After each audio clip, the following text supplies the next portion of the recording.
Hello and welcome to the Foreign Press Center's briefing on the UN-brokered Black Sea deal and the impact on global food security. Joining us today is Ambassador Jim O'Brien, the State Department's head of the Office of Sanctions Coordination. My name is Wes Robertson and I'm the moderator for today's briefing. And now for the ground rules. This briefing is on the record. We will post a transcript and video of this briefing later today on our website, which is fpc.state.gov. Please make sure that your Zoom profile has your full name and the media outlet you represent. Ambassador O'Brien will now give opening remarks and then we'll open it up for questions. Over to you, Ambassador.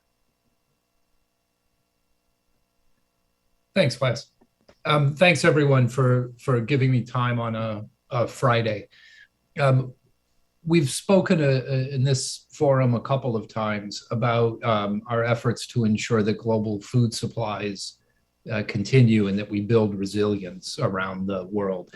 We know that food insecurity has grown, and it's the cause of many long-term trends, including climate change and changing weather patterns, migration patterns, but it's also been made more acute by the war this year.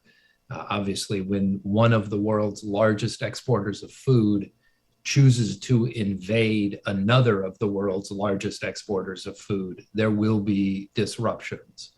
But with a lot of work, we feel that the trends are moving in the right direction. I think it's especially important that the UN get credit for the success it has had by brokering the movement of grain through the Black Sea. And there have been some criticisms of that recently. And so I want to lay out a few of the facts around this and just say the criticisms are wrong. They're loud wrong. And I think it's very important to see the facts. And I'll apologize because part of this will be incredibly boring because all the facts I'm going to give you are publicly available on a UN website or on the Food and Agriculture Organization website or other places. So they're very easy to find and work through. So let me talk through what I think are some good trends, even though we know the situation is acute in many parts of the world. The first is that there are more supplies of grain on the global market now. And I want to, again, give credit to the UN and Turkey and the Joint Coordinating Center that has opened the Black Sea ports for Ukrainian grain exports. From beginning of August until earlier this week, 2.3 million tons of Ukrainian grain has been exported to global markets. This is food for millions of people, or for animals who will in turn feed millions of people. Those supplies are part of the positive trend because over the last several months, really since May, Ukraine has also exported 10 million tons of grain directly into the EU. And this grain goes to animals or goes onward to other places, but or allows the EU to let other grain go to the global markets. The basic estimates that the Food and Agriculture Organization provide indicate this is food that could work for tens of millions of people. Now, all of that's 13 million tons of grain. All of that is on the market because of exceptional efforts by the UN, by the Ukrainian people, by Turkey, and by the EU, along with other partners like us. And they deserve credit for getting this out. And it allows us to see a real effect on global food prices. So just in August, once it became clear that the UN had opened the Black Sea ports, wheat prices fell 5%. And year on year, you can track this. They're coming down steadily, different grain prices. Wheat future prices now are back to pre-war levels, which means, though that's way too high and much higher than 2019, we are seeing that the supplies are expected to be normal as we go forward. Now, one of the criticisms that has been broached is that the food's not going to the global south, to the neediest countries. And I think obviously this is a problem. These are global markets. So regardless of where specifically the food goes, any particular basket of wheat goes, it is adding to the global supply and making it possible for other people to buy other wheat. So this is in some sense a misleading discussion. But again, I just want to go through some of the facts here. So the UN mechanism through the Black Sea, through earlier this week, had allowed 102 ships to go out. Now, why do I know that? Because it's published on a UN website. So just Google Black Sea Initiative and it will pop up and you can look and see a listing of all the ships and where they go. Now, of those ships, here are a couple reasons that I say this is helping not just the global market, but the neediest. So if we look at the ships, the destination of ships says that 47 of the 102 are going to the global south. Really, 22 are going to all over the global south. 25 go first to Turkey. Now, we don't know where all of the grain that stops in Turkey and gets repackaged goes, but Turkey is historically a major trading point for food that is going to the global south. So much of that probably is.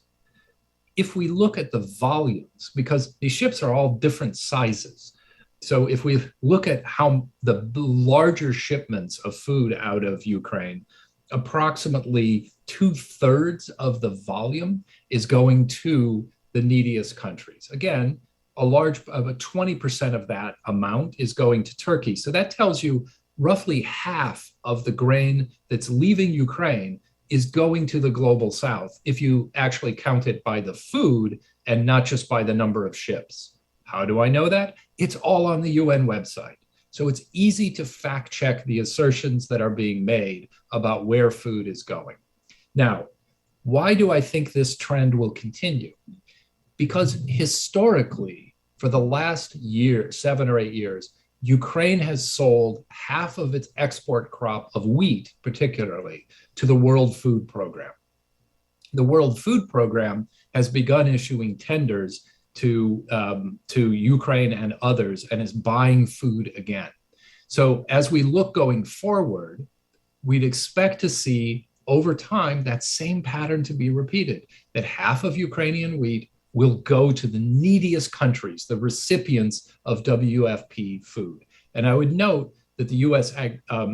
Agency for International Development gave the WFP additional money just so it could buy a large shipload of grain to get out immediately to, I think that's going to the Horn of Africa. So that was an important point to get the WFP and the Ukrainian farmers in conversation again. Now that market is starting to work, and over time, it will be about half of all Ukraine's exports are going to the global south. Now, at the beginning, and just a footnote, the first few ships that went out, one of them lost its customer, another went to Ireland, I know. That was because in order for grain to move out of Ukraine, the first thing that had to happen was a bunch of ships that were stuck in the port had to leave. Those ships were being held hostage because Russia had stopped all shipping in that part of the Black Sea. So those ships had to leave. They just wanted to go home. They were loaded with late market grain, and that often doesn't go to feed people in the developing world. So they were sent away, or they left and went wherever they went. But now we're starting to see Ukrainian wheat from the latest harvest go to market. And that increasingly, again, it goes to the global south. So the trends here are all positive in terms of where the grain goes and the effect it is having on the global market. There is still too much food insecurity. We have enormous work to do. But these are the facts around the UN's system. Another point that's been raised is the issue that Russia needs to be allowed to export. So a few basic facts here. One, the US has no sanctions on Russian food and fertilizer. There are complaints that sometimes it's difficult for individuals, companies, or countries to be able to make payments through traditional mechanisms, but we are working intensively to see that those problems do not stop people from buying grain. If they choose to buy it from Russia, they will be able to do so. Since I spoke with you last a few weeks ago, We have had contacts. We've asked all of our embassies to contact their host governments, and we have reached out anytime we have heard of a complaint. We have had direct conversations in Dakar, and we are going to have additional conversations in Addis, in Johannesburg, and other places around the sub-Saharan Africa, as well as outreach to other continents. We have a dedicated help desk at the State Department. It's foodsecurityhelpdesk.gov. And anyone with a problem is able to write and begin to see the problem addressed. Frankly, we've had very few examples of outreach. We did see at one point about a dozen to 14. Most of them were very short and small. We've had to issue one comfort letter over the period of the last several months, just making clear that a transaction to buy Russian food would be allowed. Otherwise, Russian food is continuing to move. The latest information that's available to us is that Russia's exports of wheat and fertilizer appear to be completely in line, or maybe even going up from its pattern since 2012. So we're seeing no disruption in Russia's ability to send food to market. It is true that there are specific companies that have had individual transactions disrupted. The UN is brokering a process whereby we look at those and we try to work our way through them. But this is a little like looking at your house and saying one window is closed when it used to be open, when the other window is all open. The food and fertilizer is still reaching markets at the same rate that it always has. And we will do everything we can to be sure that there's no disruption. So the complaints, I think, are just an example of misinformation. And I'm sure that the UN and others would join us in correcting what we're hearing as we go through all this. So I'm going to pause there, and maybe I see there are a lot of hands raised, and I'm happy to take questions. To the extent I can offer answers here, I will, or if not, we can take some offline. But Wes, why don't I go back to you, and maybe we'll take a few questions, and I'll try to answer as I can. All right, thank you for your opening statements, sir. This is now the Q&A portion of our briefing. If you have a question, please go to the participant field and virtually raise your hand. We'll call on you and you can unmute yourself and ask your question. If you've not already done so, please take the time now to rename your Zoom profile with your full name and the name of your media outlet. We did have one question that was submitted in advance. This is from Evan Ingram from Ashi Shimban, Japan. He asked, could you comment on how much grain shipped to Turkey you expect to be reprocessed and sent to non-European countries? Yeah, the short answer is I don't have a clear number on that. Traditionally, Turkey is a very prominent exporter to North Africa, the Horn of Africa, Iran, and other markets. And so I would expect those trends to continue. I don't know whether the early numbers might be a little different because, as I said, some of the first ships out of Odessa were very small. And we're carrying kind of out of season crops. But over time, I'd expect Turkey to reship just as much as it traditionally does to the markets in North Africa and the Horn of Africa. But I think you should ask the Turkish authorities about that. We'll now go ahead and take a live question. We'll go first to Dmitry Anachetko from InterTV Ukraine. If you'd like to unmute yourself and ask your question.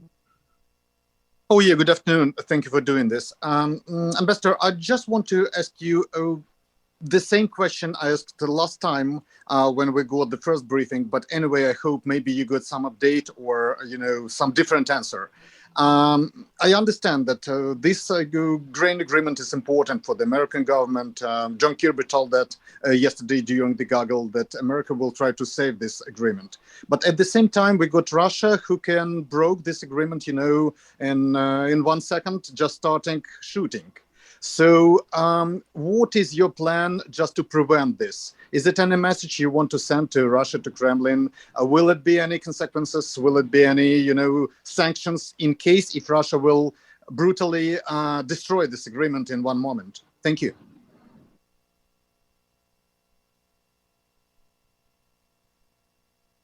Wes, do you want to gather a few questions and I can offer answers?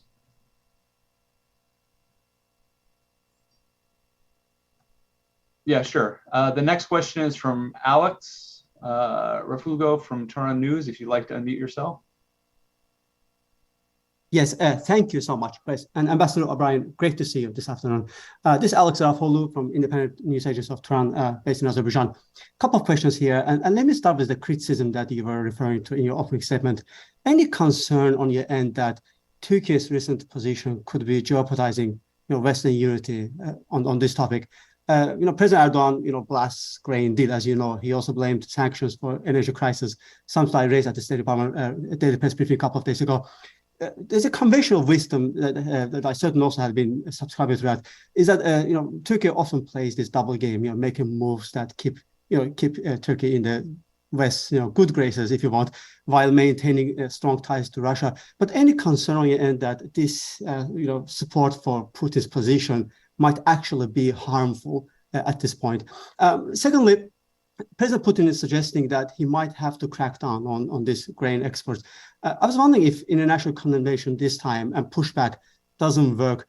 Do you have any plan B at this point, such as, there's some talks, at least among foreign policy circles, that the Western allies could formulate a naval escort operation to get some of these ships and to see them out of Black Sea? And lastly, if I may, on sanctions, have you seen the team of jailed Russian opposition politician Alexei Navalny's list? They published a list of some 200 Russian officials, journalists, and celebrities that they say that should be sanctioned immediately for pushing the Kremlin's narrative in its ongoing unprovoked war against Ukraine. Are you aware of the list? And if so, just wondering whether it is under your consideration. Thank you so much. So that was a lot of questions there, Ambassador. Would you like to work on some of those first? Yeah, so I'll take them in reverse order. So we have multiple lists, and obviously Mr. Navalny, whose imprisonment is completely unjust, is very knowledgeable about the Russian system. So we look at all the information. And my message, as always, is for Russians tomorrow will be worse. Those who have chosen to endorse the Kremlin's line are increasingly likely to suffer some consequence. The specifics of how and when we do it are something still to come. But I think understanding the evolving power structure in Moscow is something always of interest to us, and we'll continue to work on sanctions. Maybe I'm going to do a little bit of merging of the other questions here, and I want to emphasize a couple points. The interests of the most vulnerable people in the world are that grain markets work. That's why we don't sanction food and fertilizer in Russia.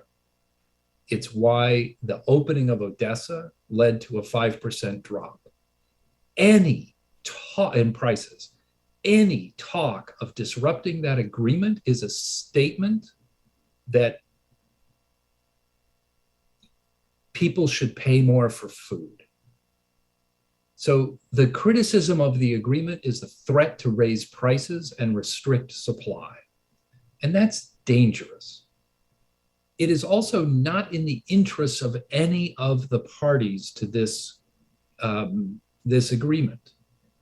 As I noted, Ukraine has exported 2.3 million tons through Odessa. The Russian government or the Russian companies continue to export as they did pre-war. They complain that some of the large ports on the Black Sea are not seeing the return of large ships. The reason for that is that the shipping companies and the commercial insurance companies have not yet regained trust that they can send valuable assets into Russian ports. The way they will rebuild trust is to see the Black Sea Agreement implemented. And so the path forward is to work through this agreement and we will start to see improvements. The effort to use a threat of force to compel private actors to do something is foolish. And that's against everyone's interest. Now, we're actually very grateful to Turkey for the role it played in helping to open Odessa. And I think President Erdogan's comments were an effort to keep a conversation going. I'd note, as I did in the statistics, and again, these are on the UN website, Turkey plays a large commercial role in the trade out of both Ukraine and Russia. It is receiving 20% of the grain that comes out of Ukraine, and that's important for Turkish businesses, which resell those amounts around the world. I don't think Turkey will want to see that stop. But Turkey also has an interest in seeing the Russian Black Sea ports begin to open to large volumes of grain. And so I think the path forward is to continue to implement the agreement and build confidence so that more grain flows through the Black Sea, including to Turkey. And then I think everyone will see a way forward. Now, are there alternatives? Well, we do have an alternative that is working right now. And as I mentioned, there have been approximately 10 million tons of Ukrainian grain sent to the West through the European Union. In August, it was about 2.6 million tons, and about 2/3 of that, I believe, came out through the Danube and then onto the Black Sea and on through Turkey to the globe. Traditionally, again, 50% of that would go to the World Food Program. Probably 40-odd% of it would go to North Africa and the Horn of Africa. Those are Ukraine's traditional trading patterns. If Russia had not invaded, that is who Ukraine would be selling to. So we do have these paths that are available for and they're handling about half of what Ukraine used to export in the pre-war period. So there are some options available if there are disruptions.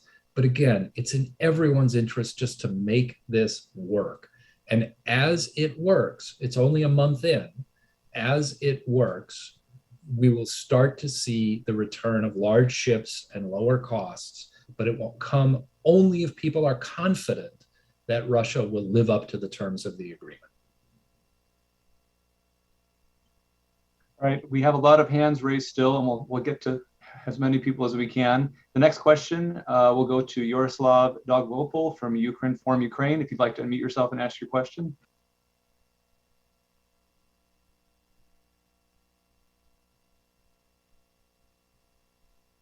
We're having trouble hearing you. And now, do you hear me? Okay, so I have just one question, but it is important for Ukraine, and I would be thankful for your answer. A couple of days ago, President Biden said he would not designate Russia as a state sponsor of terrorism. And the White House then declared it could create some additional risk, including in the global food security domain, and also jeopardize the Black Sea port deal, which we are talking about today. However, Ukraine and President Zelensky personally insist it is necessary to designate Russia as an SST. In this context, does the United States administration has finally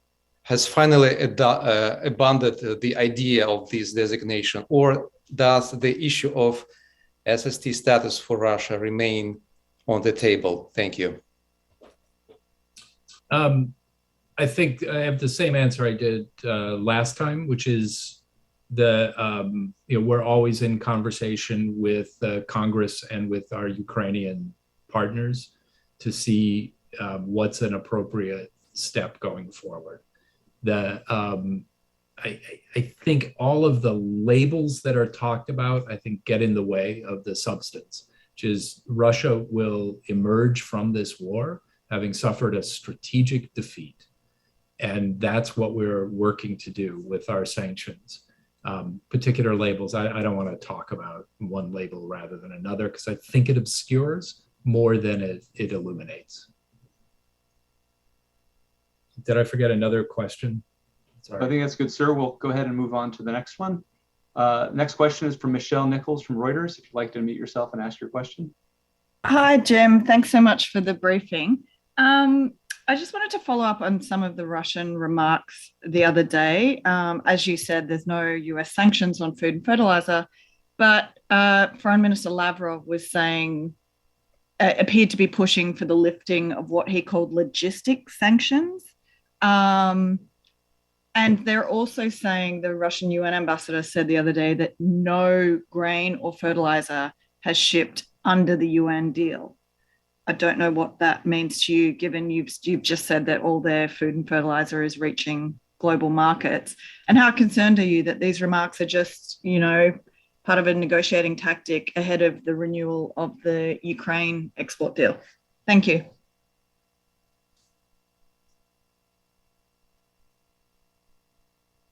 Wes, do you want to take a couple more?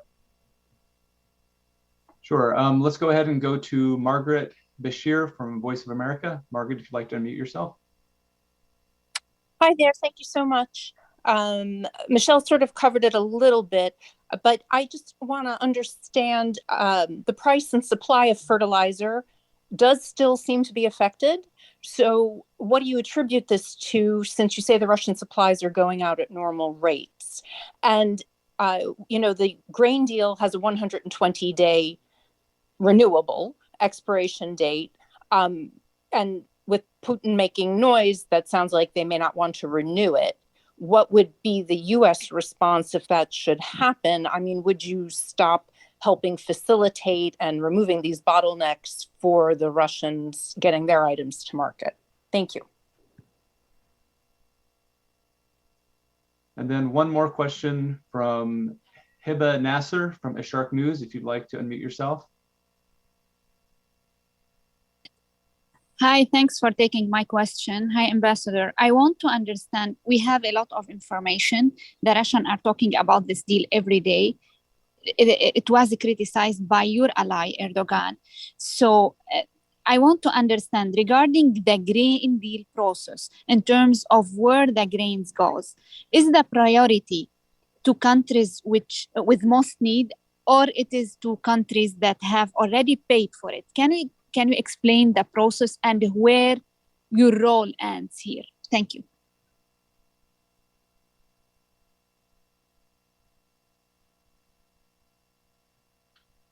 Okay, Ambassador. I think that's enough questions at the moment. There's quite a few built up for you again. If there are any of those you'd be able to address? Yeah, so the mechanism of the agreement, I think that question is better addressed to the UN and the Joint Coordinating Center. So I think that you may want to ask them. From our standpoint, this is about reopening the global markets. So what happened in February with the invasion, first off, approximately 20 million tons of Ukrainian grain was stuck and unable to get out. The World Food Program and Food and Agriculture Organization indicated that was enough food for hundreds of millions of people. They disagreed on how many hundred, but it was hundreds of millions of people. And that was just stuck. And now much of that grain is starting to reach the market. Historically, half of that would go to the World Food Program, or the wheat part anyway, and a large part of it would go to stabilize global markets. So what happened at the beginning of the agreement was that some of the end of harvest grain had to just get out. It normally would have gone out in February, March, and then the new Ukrainian crop that came in the summer would have flowed to the global south at about half the rates that it normally does. That pattern got disrupted. And I think what you're hearing from the Russians is the effort to pick, again, as I said, they're picking one element of something that was disrupted and harping on that, but not looking at the full picture. So again, it's like saying that one window in your house got stuck for a time. All the other windows are open. So there's as much air in the house as there ever was, but they're complaining about the one window. Okay, I get it. But it's misleading. And it's also I think the statistics and the times are misleading when you hear those comments, because in March and April, Russia had export quotas on its own food and fertilizer, and then it stopped publishing its own data. So getting access to the data requires that we look at declarations of imports by other countries and shipping company information and other things, which we have a high degree of confidence in. But it means that Russia is constantly quoting back to a period when it was restricting its own exports and when there was a maximum amount of uncertainty around the globe about who could buy and whether they could use the Black Sea at all because of Russia's actions. So if we keep looking back at that time period, you get a lot of noise. If you look over the course of 2022, what we see is also Russian fertilizer exports are going at about the same rate that they were before the war. I think they'll end up being a bit higher, but they're probably going slightly through different routes than they were before. But again, there's that momentary disruption that provides lots of anecdotes for people to talk about.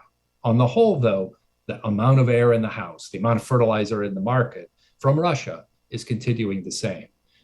Fertilizer is an area of great concern to us because really it's natural gas prices. So we've seen a lot of the capacity in Europe to produce nitrogen-based fertilizers has gone offline because of the price of natural gas. That's also an issue Russia could help with. It's not, but okay. But so fertilizer prices are much too high.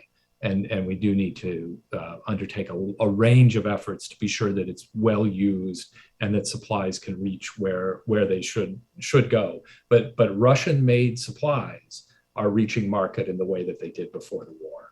Now, 2 points though. I want to emphasize we are working in good faith to avoid any of the disruptions that Russia calls to. So one thing that's happened over the last week, the UN's brokered a way for us to speak with some of the Russian companies about specific concerns. And we're working on that. And over the next weeks, I expect, we'll start to be able to resolve those. But again, very often the specific complaints date to this short period when Russia's export quotas and the uncertainty in the market were particularly high. But we will do what's needed to make clear to every commercial player that they are allowed to buy Russian food and fertilizer. So we'll work our way through that. And that's something that's just coming now, which leads us to the broader questions of, are we nervous about this agreement going forward? I just say we're still in relatively early days. It is beginning to show real results. The Russians met with the primary UN person last week, well, actually September 7th, to discuss some specific areas where they would like to see the UN help to broker their access to markets. And that process is just starting. So it's maybe typical that they couple that constructive engagement with a bunch of loud noises. But I think if we work our way through the process in front of us, by the time we get to needing to renew the deal, everybody will be seeing some clear benefits. At the same time, Russia doesn't really need this deal.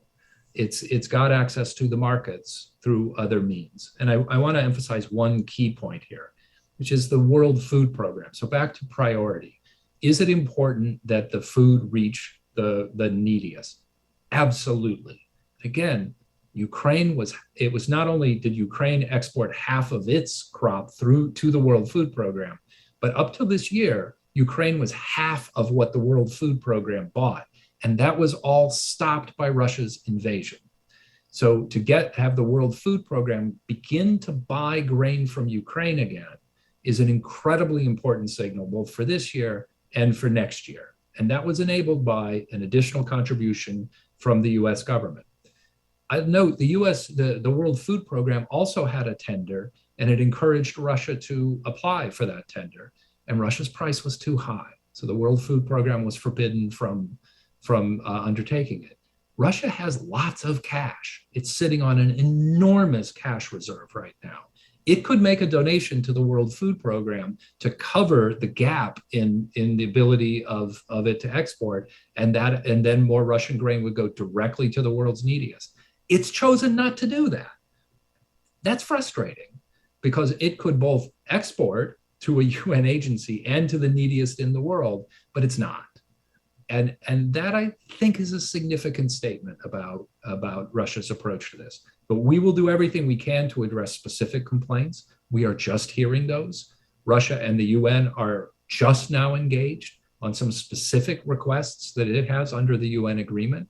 And I think we'll see progress in that over the next few weeks. So the noise shouldn't distract us from the real work that's getting done. Thank you, Ambassador. I don't think we have time for any more questions. We've already gone over our allotted time. Did you have anything you wanted to add before we close? No. Thank you very much for the time and attention. And look forward to the stories. Absolutely. So this concludes our briefing. I want to give special thanks to Ambassador O'Brien for sharing his time with us today, and to those of you who participated. Thank you and good day.